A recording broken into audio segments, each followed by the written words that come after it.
Subscribe to Mufti Akmal Mujahid online and press the bell icon for more videos. Assalamu alaikum wa rahmatullahi wa barakatuh। Mohammad Aslam Lahore से सवाल करते हैं कि शोहर का अपनी बीवी की शर्मगाह को देखना हराम है या जायज़ है। शोहर का अपनी बीवी की शर्मगाह को देखना कैसा है, इस बारे में रहनुमाई फरमाएं।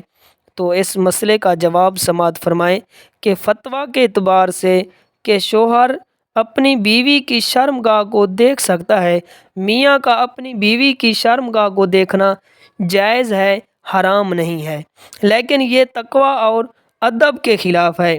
तकवा और अदब के बारे में हदीस पाक में आता है कि हज़रत अम्मा आयशा सिद्दीक़ा फरमाती हैं कि अल्लाह की कसम, ना तो कभी मेरे नबी करीम रऊफ़ रहीम सल्लल्लाहु अलैहि वालैहि वसल्लम ने मेरे जिस्म को देखा और ना ही कभी मैंने हजूर नबी करीम रऊफ़ रहीम सल्लल्लाहु अलैहि वालैहि वसल्लम के जिस्म में अतहर को देखा।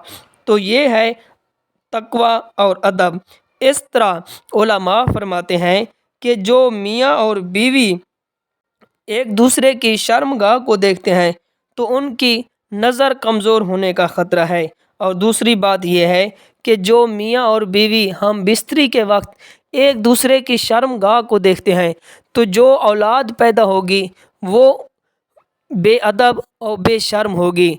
तो जो औलाद पैदा होती है तो वो उसका बेअदब होना और बेशर्म होने का ख़तरा है। तो इसलिए बेहतर ये है कि मियाँ और बीवी हम बिस्तरी के वक्त एक दूसरे की शर्मगाह को ना देखें। तो उम्मीद करता हूँ कि ये मसला आपको समझ आ गया होगा।